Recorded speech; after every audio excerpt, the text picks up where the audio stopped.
So Lao Tzu talks about the softness overcomes the hard, doing without doing.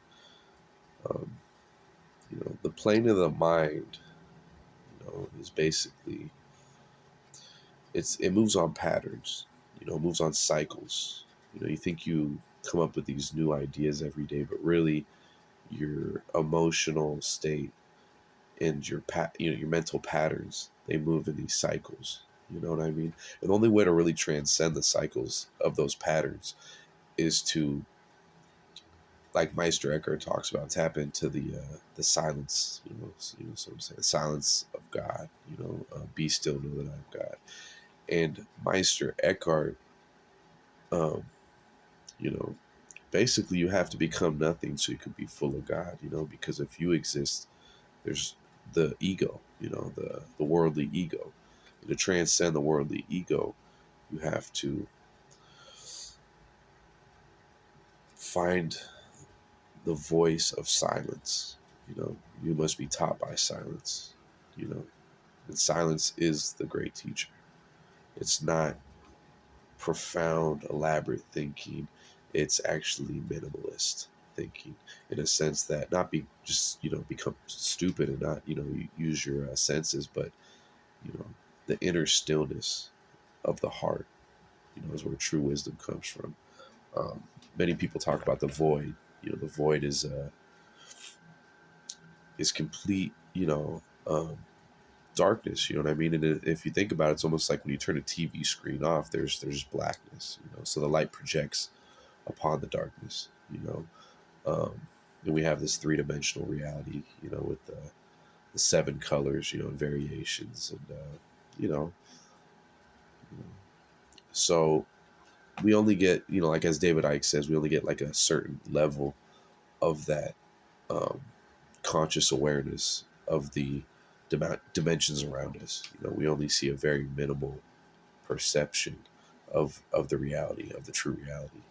In fact, we're on a spiritual level, perception. We really don't see much. You know what I mean?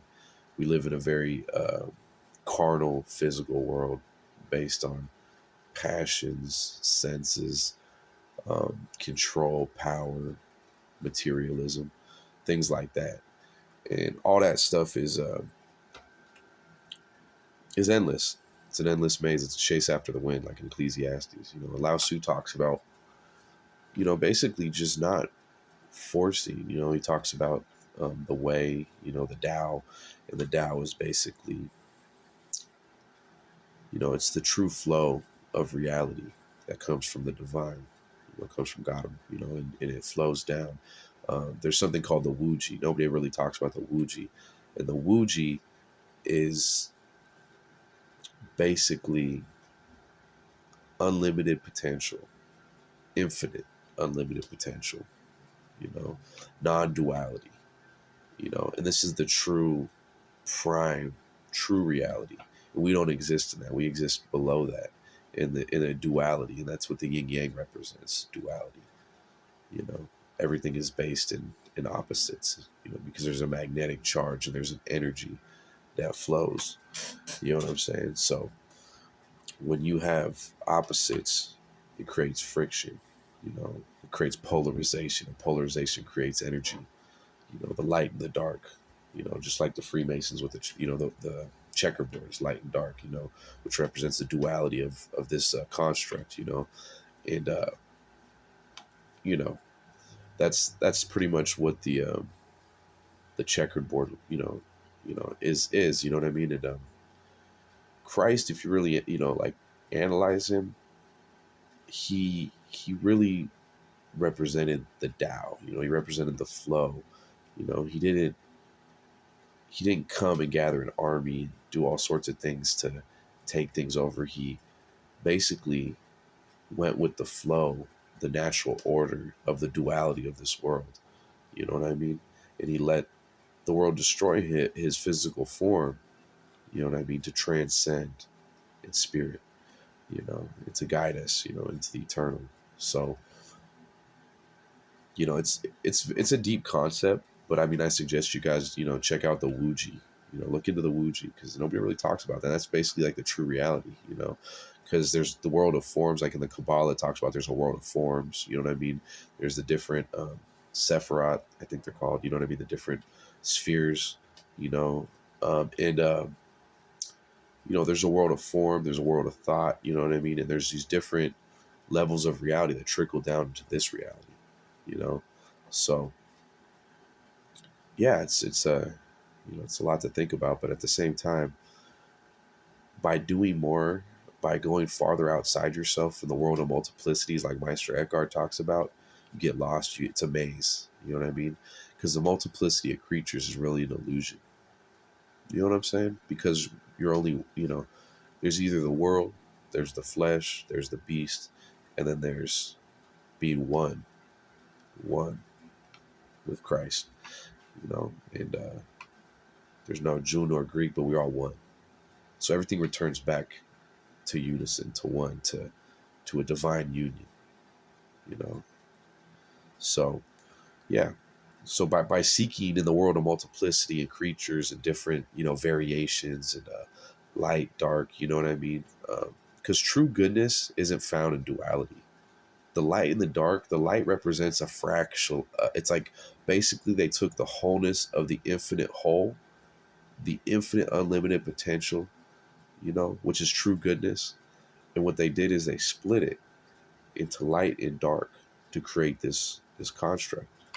So when you pick the false light, it's pretty much, it's really, it's, I guess it could be in a sense better because it's not, picking direct evil. It's more of like being, seeing it in like a deceived way, and the truth is that, hold on a second. Let's see. That if you start to analyze the duality and the nature of man and the way people function, you'll see that nobody is really functioning in oneness if they're focused on the external reality. But there is a balance, because if you're too internally focused, then you do lose sight of the external reality. So there's a balance. That's actually the key that Lao Tzu talks about a lot. He talks about a divine balance. There's a divine balance. And that comes from inner silence. From because people try to overthink and to contemplate deep, profound things. But really it comes from silence. It doesn't come from trying to you know what I mean? It comes from just detachment, letting go. And that's the difference. See, Christ kind of filled the gap. Buddhism tells you to empty yourself, but Christ tells you to be full of God, the Father, the Spirit. So there's a lot of missing pieces to the puzzle, and that's what religion presents you with: missing pieces to the puzzle. It doesn't give you the full spectrum. you know um, religion's a lot about labels. You get really hung up on labels and ego, because you have to have the truth, and your truth is the truth. And ultimately there is only one truth. And everybody who is on the spiritual path, and dedicated to it, they believe they have the truth. I think so, and I think that comes from a good place for the most part. Some people are obviously not bringing it from a good place, but ultimately, the truth doesn't waver. It's like they say, energy doesn't lie. The truth is the truth, and if you hold it up to people's like you know perception, and if it's all about me and ego, you know what I mean, and control and domination and aggression, they're not the truth. Like Galatians 5 talks about the spirit, you know what I mean, being in the spirit. um you know that's really how you can test somebody, test the spirits. Like First John talks about testing the spirits. You really do have to test the spirits, because you know people really don't know themselves. So if they don't know themselves, how can you trust them to be consistent beyond the nature that they present? You know what I mean? So you just gotta sense energy. You know, and just with like light and darkness, you know what I mean? True evil doesn't come like like like all like looking like a demon. True evil comes in the form of good, like an angel of light. So you know, so lower level evil shows its form. The higher level evil looks like some of the sweetest, nicest people you could know. You know, but that's what they use. You know,